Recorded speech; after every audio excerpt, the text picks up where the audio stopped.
এইবার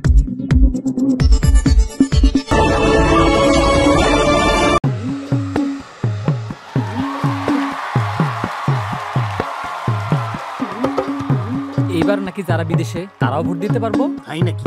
বিদেশে বসে দেশের ভোট কেমনে দিবে? এইটাও সম্ভব। শোনেন শোনেন প্রবাসীগণ, শোনেন দিয়া মন, পোস্টাল ভোটের কথা এখন করিব বর্ণন।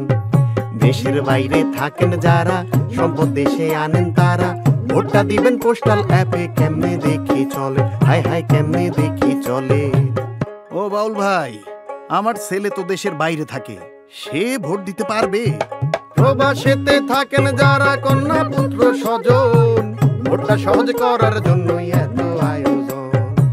আপনার স্মার্টফোনের প্লে স্টোর বা অ্যাপ স্টোরে গিয়ে পোস্টাল ভোট বিডি লিখে অ্যাপটি ডাউনলোড করতে হবে। অ্যাপ খুলে রেজিস্ট্রেশন বাটন চাপুন। আপনি যে দেশে বর্তমানে অবস্থান করছেন তালিকা থেকে সেই দেশটি বেছে নিন। অবস্থানরত দেশে ব্যবহারকৃত নিজের মোবাইল নাম্বার উল্লেখ করতে হবে। নির্ধারিত জায়গায় নাম্বারটি টাইপ করুন। কিছুক্ষণ অপেক্ষা করলে উক্ত নাম্বারে একটি ওটিপি আসবে, সেটি দিয়ে নম্বরটি ভেরিফাই করুন। সবশেষে একটি পাসওয়ার্ড সেট করুন।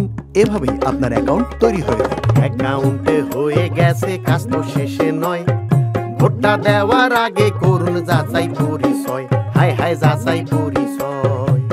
অ্যাপের লগইন অপশনে মোবাইল নম্বর সেট করে পাসওয়ার্ড দিন।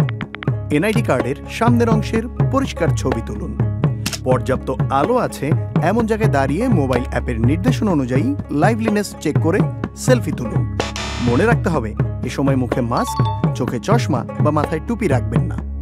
পাসপোর্টের প্রয়োজনীয় তথ্য দিন, না থাকলে চেকবক্স টিক করুন।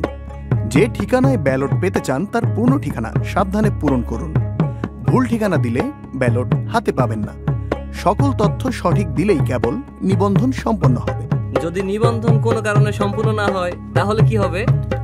যদি আপনার নিবন্ধন সফল না হয় তাহলে নির্বাচন কমিশনের নির্ধারিত পদ্ধতিতে নিবন্ধন প্রক্রিয়া সম্পন্ন করা হবে। যদি কোনো প্রকার ত্রুটি কিংবা ভুল ইনফরমেশন পাওয়া যায় তাহলে নিবন্ধনটি বাতিল করা হবে। সবাই পাবে ভোটের সুযোগ, বাইরে কিংবা ঘরে। চলেন দেখি কি হয় এইবার নিবন্ধনের পরে, হাই হাই নিবন্ধনের পরে। নির্বাচন কমিশন থেকে বাংলাদেশ ডাক বিভাগের মাধ্যমে আপনার ঠিকানায় একটি পোস্টাল প্যাকেট আসবে।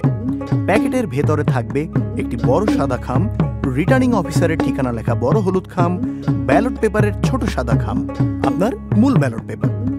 মূল ব্যালট পেপারে শুধু প্রতীক থাকবে, প্রার্থীর ছবি থাকবে না। আরও থাকবে একটি নির্দেশিকা, যার পেছনে থাকবে ঘোষণাপত্র। আরো শোনেন প্রবাসীরা, শোনেন দিয়া মন, ভোটের আগে লাগবে অ্যাপে ভেরিফিকেশন। ব্যালট পাওয়ার পর আবার অ্যাপে লগইন করুন। পুনরায় লাইভলিনেস চেক দিয়ে নিজের পরিচয় নিশ্চিত করুন। নির্দেশনা অনুযায়ী রিটার্ন খামের কিউআর কোড স্ক্যান করে ব্যালট প্রাপ্তি নিশ্চিত করুন। নির্বাচন কমিশন থেকে প্রতীক বরাদ্দ হলে অ্যাপে আপনার আসনের প্রার্থীদের প্রতীক দেখে নিন। পছন্দের প্রার্থীর প্রতীকের পাশে দিবেন একটা টিক, পাশে দিবেন একটা টিক। ভোটটা বাতিল হবে যদি চিহ্ন থাকে একাধিক। ও বাউল ভাই, আর কি আছে বাকি? নির্দেশিকা দেখে ঘোষণাপত্র পূরণ করে শেষে সাইন দিন। তথ্য যেন সঠিক থাকে তা আবার দেখে নিন। ব্যালট পেপারে টিক অথবা ক্রস চিহ্ন দেওয়ার পর ব্যালট পেপারটি সাদা ছোট ব্যালট খামে ভরে বন্ধ করে দিন। এরপর ঘোষণাপত্র পূরণ করে ব্যালট খাম সহ বড় হলুদ খামে ঢুকিয়ে খাম বন্ধ করুন। যত দ্রুত সম্ভব নিকটস্থ পোস্ট অফিস অথবা পোস্ট বক্সে জমা দিন। শোনেন শোনেন প্রবাসীরা, সকল কথা শেষে আপনার ভোটে জিতবে দেশ, থাকবো মিলে মিশে। এইবার কিন্তু ভোট দিতে পারবা বাবা। নির্বাচনে নির্বাচন, এটা কেমন প্রহসন। ত্রয়োদশ নির্বাচনে এইসব সুযোগ নাই। দেশের বাইরে থাইকা আমরা দেশের জন্য লড়াই করি। আমার ভোটটাও এইবার তোমরা গুইনা রাইখো ভাই, তোমরা গুইনা রাইখো ভাই। ব্যবহার করুন অফিসিয়াল লিংক অথবা অ্যাপ। কোড অথবা পাসওয়ার্ড কারোর সাথে শেয়ার করবেন না। ব্যালট পেপারে একটি মাত্র টিক বা ক্রস চিহ্ন দিতে হবে। আপনার ভোটের গোপনীয়তা বজায় রাখুন, কারোর সাথে শেয়ার করবেন না। মনে রাখবেন, ভোটের গোপনীয়তা ভঙ্গে আইনানুগ ব্যবস্থা সহ এনআইডি ব্লক করা হতে পারে।